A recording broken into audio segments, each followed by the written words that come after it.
Bismillahirrahmanirrahim. Assalamualaikum warahmatullahi wabarakatuh. Waalaikumsalam warahmatullahi warahmatullahi wabarakatuh. wabarakatuh. Pertanyaannya,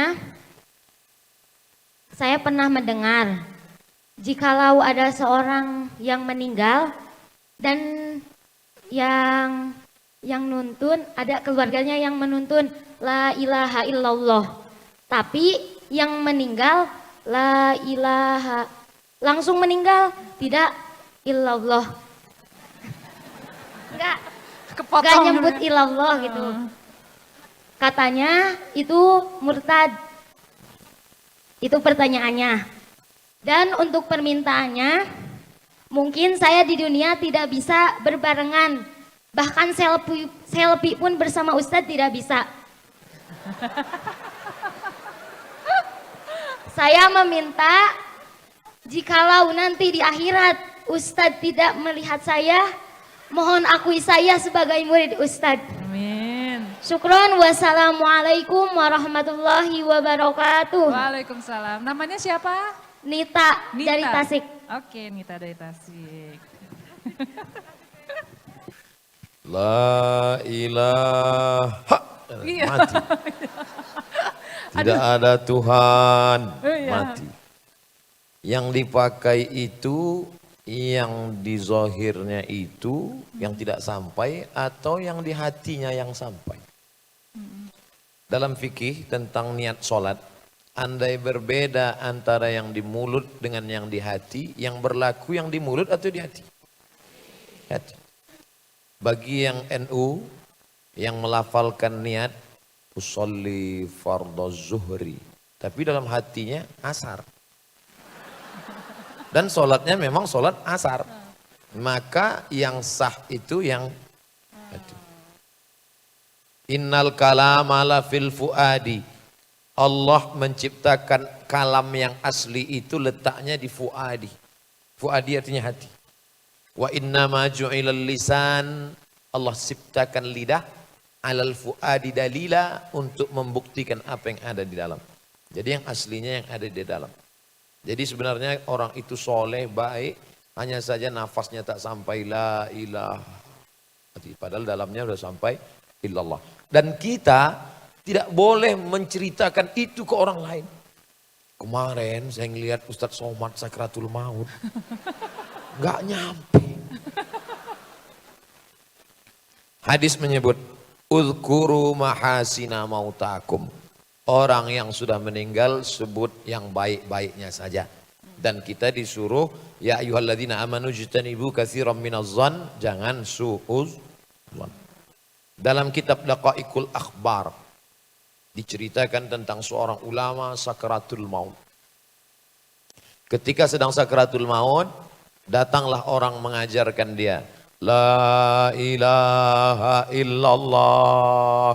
Dia menggeleng. La ilaha illallah. Dia menggeleng lagi. Habis itu la ilaha illallah menggeleng. Akhirnya mati. Lalu semua orang heran. Karena ulama saat dibisikkan la ilaha illallah kok bilang tidak. Berarti matinya su'ul khatimah. Sedih temannya. Beberapa jam setelah itu hidup lagi. Rupanya tadi cuma gladi aja. Jadi ditanya, ente tadi waktu seperti sakratul maut itu, waktu kami bisik la ilaha illallah, kok ente bilang enggak?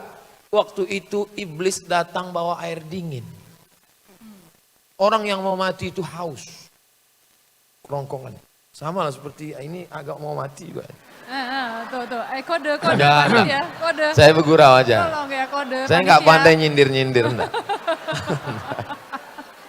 Oke, kita kembali ke kaji. Orang yang mau mati itu, orang yang mati itu bawaannya haus. Datang iblis bawa air.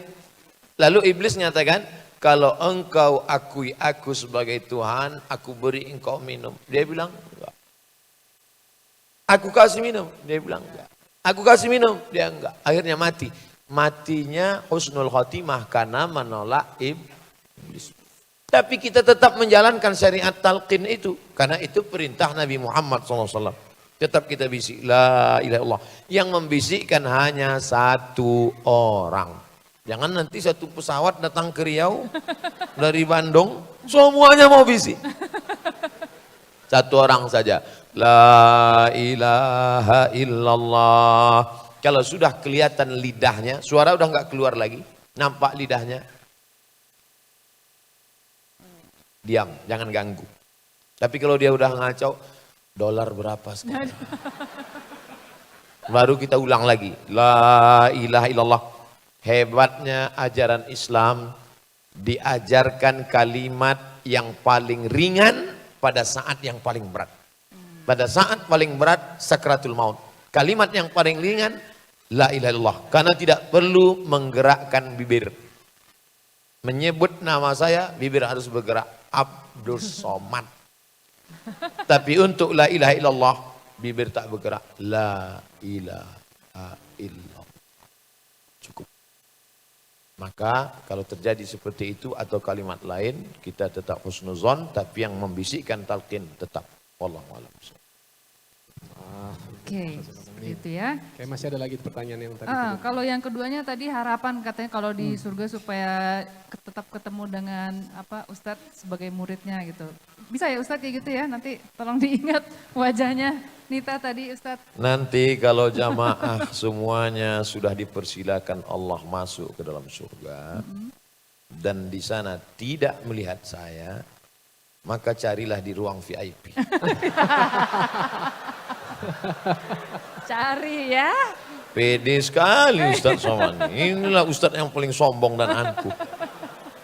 Kita mesti yakin bahwa agama yang paling benar innad dina indallahil Islam. Kita mesti yakin satu-satunya jalan. Wa may yabtaghi ghairal islami dina. Siapa yang mencari jalan selain daripada jalan yang dibawa Muhammad SAW, falan yuqbala minhu, dia tidak akan diterima. Dalam hal ini bukan sombong, tapi keyakinan yang paling kuat.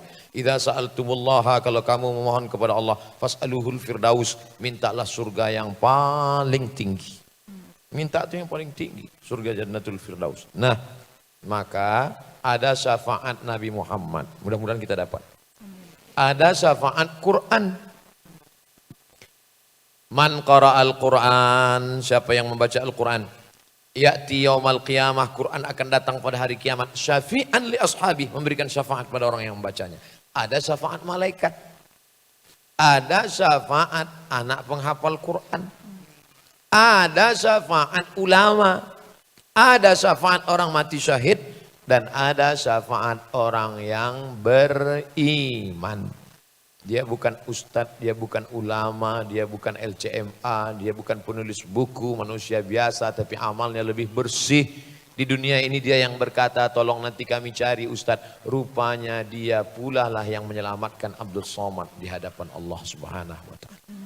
Oleh sebab itu maka kalau nampak orang sudah tua, bapak tua, amal bapak lebih banyak daripada saya. Kalau nampak anak kecil, kau masih kecil, dosaku lebih banyak daripada dosamu. Kalau nampak orang belum masuk Islam, kalau Allah berikan engkau hidayah, kau masuk Islam, amalmu kosong, tak ada dosanya, sedangkan aku sudah bergelimang dosa. Intinya jangan pernah merasa lebih mulia daripada orang lah. La yadkhulul jannah, tak masuk surga. Man kana fi qalbihi, siapa yang dalam hatinya mithqala habbatin min khardalin min kibrin, ada sombong sebesar biji sawi. Masalah belajar agama, saya lebih lama. 4 tahun di Mesir, 2 tahun di Maroko, di Sudan terdaftar 2 tahun.